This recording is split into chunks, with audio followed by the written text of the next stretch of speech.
नमस्कार किसान साथियों, मैं स्वप्निल आप सभी का स्वागत करता हूँ पालिव एग्री को एक यूट्यूब चैनल में। किसान भाइयों, आज हम कुछ अनोखी जानकारी लेने वाले हैं, वो भी रब्बी मक्के की खाद प्रबंधन की। खाद प्रबंधन क्यों करना चाहिए, क्या करना चाहिए और किस तरह से करना चाहिए और कब करना चाहिए, ये जो 3-4 जो आपके मन में सवाल है उसके जवाब आज इस वीडियो में मैं आपको देने वाला हूँ। तो किसान भाइयों, अगर आप चैनल पर पहली बार आए हैं तो पालवे एग्री को चैनल को सब्सक्राइब ज़रूर करिए, साथ ही नोटिफिकेशन बेल को ऑन करिए ताकि आने वाली सभी वीडियो का नोटिफिकेशन आपको मिलता रहे। किसान भाइयों, मक्का एक ऐसा उत्पादन है जो हर किसान लेना चाहता है और हर किसान लेता भी है। क्यों? क्योंकि हर किसान के पास पशु है, पशु के लिए चारे की आवश्यकता है और उसके साथ साथ जो दाना है तो दाने का भी उत्पादन लेना बेहद ज़रूरी है, क्योंकि उससे हमें पैसे मिलते हैं।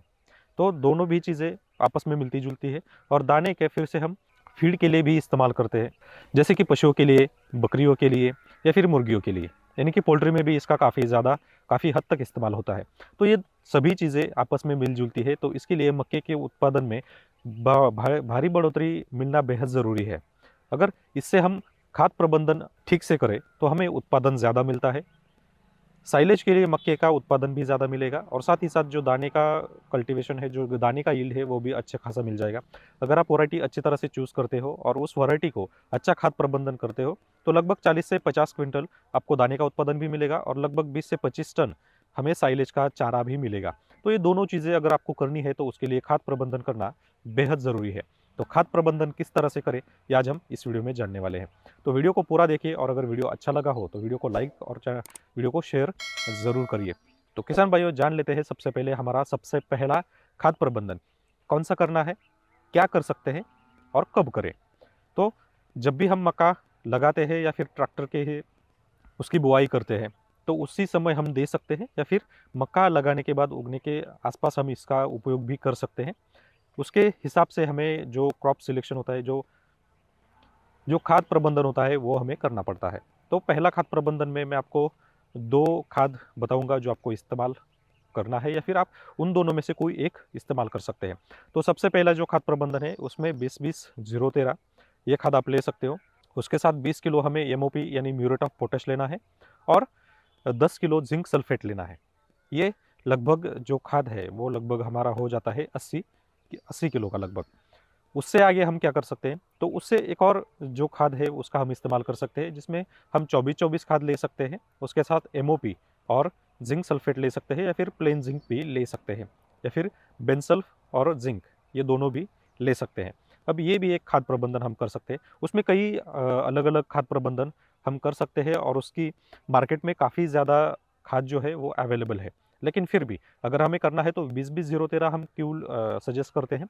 तो उसमें हमें नाइट्रोजन अच्छा खासा मिल जाता है, फास्फोरस भी अच्छा खासा मिल जाता है, पोटैश उसमें नहीं होता है, लेकिन उसमें 13% सल्फर भी होता है। तो जिसकी वजह से हमें नाइट्रोजन, फास्फोरस, एमओपी के हिसाब से पोटैश और सल्फर ये दोनों चीज़, चारों चीज़ें मिल जाती है। उसके साथ साथ जो हम जिंक सल्फेट डालते हैं तो उसमें से जिंक और सल्फर दोनों अवेलेबल होता है, जिसकी वजह से मक्के की क्वालिटी अच्छी खासी मिल जाती है, अच्छी खासी बढ़ोतरी होती है, यानी ग्रोथ अच्छी होती है। तो जिसकी वजह से हमें कम समय में ज़्यादा से ज़्यादा मक्के का विकास देखने को मिलता है। उसके साथ अब जो हम दूसरा खाद व्यवस्थापन करेंगे, दूसरा खाद प्रबंधन करेंगे, तो दूसरे खाद प्रबंधन में हमें क्या लेना चाहिए? तो दूसरे खाद प्रबंधन में हम डीएपी ले सकते हैं, या फिर 24-24 ले सकते हैं, 28-28 ले सकते हैं। उसके साथ एक बैग हमें एमओपी लेना है, यानी म्यूरेट ऑफ पोटैश भी हम म्यूरेट ऑफ पोटैश इसमें ले सकते हैं। म्यूरेट ऑफ पोटैश की जो मात्रा है वो हमें दूसरे खाद प्रबंधन में 50 किलो की रखनी है, और जो उसके साथ जो हम एक बोरी लेने वाले हैं, जैसे कि 24-24 है, 18-46 है, 28-28 है, तो उसकी भी मात्रा हमें 50 किलो प्रति एकड़ के हिसाब से लेनी है। उसके साथ हम बेंसल्फ ले सकते हैं, क्योंकि आखिर में सल्फर हमें अच्छा खासा फ़ायदा दे सकता है। तो उसमें हम बेंसल्फ ले सकते हैं, या फिर जो वाटर सोल्यूबल खाद हो, वाटर सोल्यूबल में जो सल्फर आती है 90% वाली, उसका हम इस्तेमाल कर सकते हैं। तो इन पूरी खादों की वजह से एक पूरी तरीके से अच्छा खासा खाद प्रबंधन होता है, जिसमें से नाइट्रोजन, फास्फोरस, पोटेशियम, उसके साथ-साथ जिंक, सल्फर, इन सभी की मात्रा अच्छी खासी मिलती है, जिसमें हमें मक्के का अच्छा से अच्छा और भारी उत्पादन उसमें हमें मिलता है।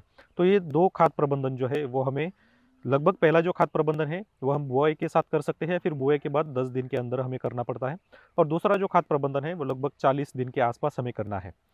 तो ये 2 जो खाद प्रबंधन है वो काफ़ी हद तक हमारे मक्के की फसल को अच्छे खासे लग जाते हैं, जिसकी वजह से उत्पादन काफ़ी अच्छा मिलता है। यानी कि अगर दाने का उत्पादन हम लेंगे तो लगभग 40 से 50 क्विंटल प्रति एकड़ में हमें मिलता है, और साइलेज भी अगर हम करते हैं तो भी 20 से 25 क्विंटल बड़े आराम से हमें मिल जाता है। यानी दोनों फ़ायदे हम वैरायटी से ले सकते हैं। तो इसके लिए वैरायटी जो सिलेक्शन करनी है वो कैसे करें और कौन सी करें, इसकी जानकारी हमारे पालवी एग्रीको चैनल पर अवेलेबल है, जो आप जाके देख सकते हैं।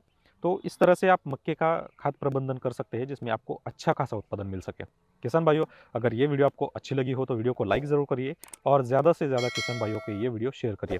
उसके साथ जिस तरह से मैंने आपको बताया कि पहला खाद प्रबंधन जो है वो लगभग 80 से 90, ज़्यादा से ज़्यादा 100 किलो का होना चाहिए, और दूसरा खाद प्रबंधन भी लगभग 100 किलो या 110 किलो का होना चाहिए, जो हमारे मक्के के खेत के लिए काफ़ी हद तक सही है। उससे ज़्यादा मात्रा में इस्तेमाल करने की ज़रूरत हमें नहीं पड़ती है, और ना ही बहुत कम इसका इस्तेमाल करना है, क्योंकि अच्छी खासी बढ़ोतरी इसमें होनी चाहिए।